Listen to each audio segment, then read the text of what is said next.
চলো জন্মাষ্টমীটা ঠিক কীভাবে কাটালাম তোমাদের সাথে সেটাই আজকের এই ভিডিওতে শেয়ার করব। ভিডিওটা একটু বড় হতে চলেছে, তবু তোমরা স্কিপ না করে ভিডিওটা পুরোটা দেখতে থাকো, দেখতে পারবে। তো দেখো, আমরা জন্মাষ্টমী, আমি, আমার ছোট বোন আর আমার বৌদি মিলে এবার জন্মাষ্টমী পালন করেছিলাম। বারটা ছিল সোমবার, তো সোম মঙ্গল দুদিনে পড়েছে। তো আমরা সোমবারে গোপালকে স্নান করিয়েছিলাম। তো দেখো বৌদি এদিকে, বৌদি আর বোন মিলে এদিকে নারিকেল কুড়িয়ে নিয়েছে, আর এদিকে বৌদি দেখো পিঠার জন্য এগুলো মেখে নিচ্ছিল। জানি না কি ঠিকভাবে, ময়দা আর সুজি আর চিনি দিয়ে মাখছিল। একটা ছিল পাটিসাপটার গোলা, আর একটা ছিল গোলা পিঠে বলতে পারো, না সরি গোলা পিঠে না, এটাকে মালপোয়া বলে। দেখো আমি কিন্তু সেভাবে জানি না পিঠেপুলি সেভাবে কীভাবে করে, আমি তোমাদেরকে আন্দাজে বললাম যে এই জিনিসগুলোই দিয়েছে ঠিক, কিন্তু কতটুক দিয়েছে কি দিয়েছে আমি বলতে পারবো না, তার জন্য সরি, যদি ভুল হয় তাহলে ক্ষমা করে দিও। যাই হোক, তারপর চলো এদিকে দেখো বৌদি পাটিসাপটার জন্য কন্ডা তৈরি করে নিচ্ছিল। এটা নারিকেল আর চিনি দিয়ে তৈরি করেছিল, কড়াইতে লাড়া দিয়ে। তো দেখো এদিকে পাটিসাপটার জন্য তাওয়াও বসিয়ে দিয়েছে। এখন দেখো পাটিসাপটার জন্য রুটিটা করে নিচ্ছিল। আর দেখো সবচেয়ে কঠিন কাজ হচ্ছে এই পাটিসাপটা পিঠে করা, আমার মনে হয় আর কি। খেতে যেমন স্বাদ, করতে এমন কঠিন। দেখো উল্টানো কত কঠিন, ভেঙে যাচ্ছিল, প্লাস বলাটাও ঠিকভাবে হচ্ছিল না। তো লাস্ট পর্যন্ত আমরা করতে পেরেছি, কিন্তু কিভাবে করেছি তোমাদের সাথে এটা পরে শেয়ার করব। তো চলো, তারপর পিঠে হয়ে গেছে। তারপর এখানে লাড়ুর জন্য কন্ডা করে নিচ্ছিলাম, নারকেল লাড়ু। তো তারপর দেখো এটা আমার মা করে, তার জন্য একটু চেষ্টা করলাম, এভাবে করলে নাকি নারকেলগুলো একদম স্মুথ হয়ে যায়। তারপর এদিকে সুজিও করে নিল, কারণ লুচি তো হবে, তার জন্য সুজি করে নিয়েছিল। তো তারপর দেখো এদিকে মালপোয়ার জন্য তেলও বসিয়ে দিয়েছি, তেল গরম হলে তারপর ছাড়বে। তো দেখো মালপোয়া জানি না কিভাবে করে, অরিজিনাল মালপোয়া, এটাকে আমরা এক কথায় ফুটকা পিঠাও বলি, তেলে ভেজে করে, তার জন্য এটাকে ফুটকা পিঠা বলি। তো এভাবেই তারপর দেখো বৌদি গিয়েছে অন্য কাজ করার জন্য, এদিকে আমার বোন হেল্প করছিল পিঠাটা করার জন্য।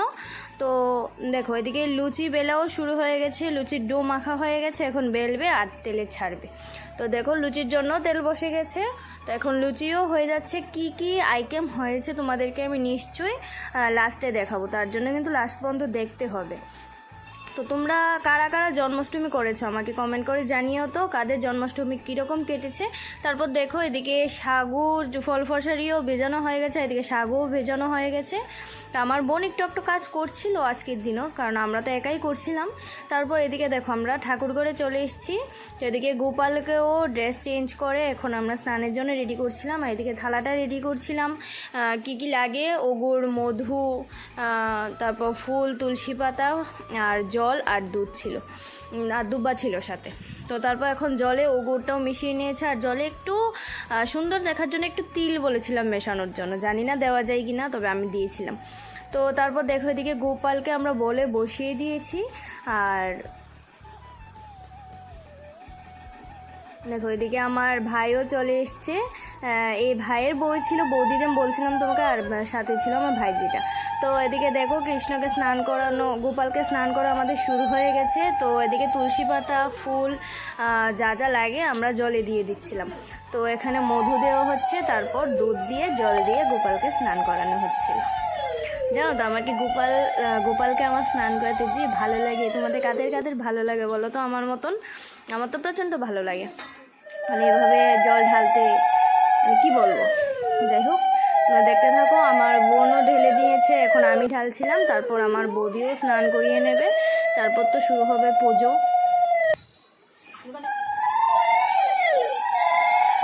সত্যি কথা বলতে আমার জন্মাষ্টমী তো খুব ভালো কেটেছিল। তোমাদের জন্মাষ্টমী কীরকম কেটেছে জানিও তো। তো লাস্ট মোমেন্টে সবাই সারার পর দেখো দুধ আর জল অল্প একটু বাকি ছিল, তো আমি বললাম যে আমি বাকিটা দিয়ে স্নান করিয়ে নেব লাস্ট। তো দেখো লাস্ট গোপালের লুকটা, বলতে স্নানের বলে বসে লুকটা, এটাকেও তোমাদের সাথে শেয়ার করলাম। তো তারপর এদিকে জল থেকে গোপালকে ওঠানো হয়ে গেছে, না হলে তো ঠান্ডা লেগে যাবে। তো গোপালকে জল থেকে উঠিয়ে গা হাত পা সব মুছিয়ে দেওয়া হয়ে গেছে, এখন গোপালকে সাজানোর পালা। দেখো গোপালের জুয়েলারিগুলো এতটুকুই ছিল। তো তারপর আমার বোনই গোপালকে সব কিছু ড্রেস সব কিছু পরাচ্ছিল, কারণ আমি তো ভিডিও করছিলাম, তার জন্য আমার বোনই এগুলো করছিল।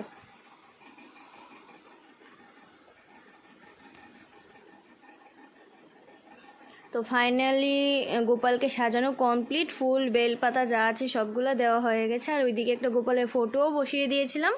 তো তারপর এদিকে ভোগ দেওয়া হয়ে গেছে, তারপর শুরু হবে পূজা।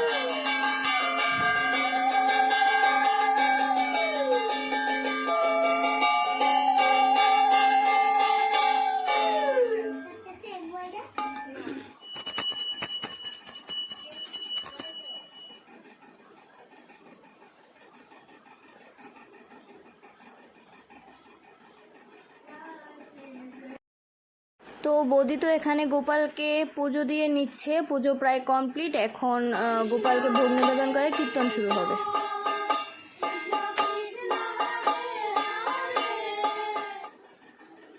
তো এখানে কীর্তনও কমপ্লিট হয়ে গেছে, দেখো ঠাকুর ঘর খোলাও হয়ে গেছে।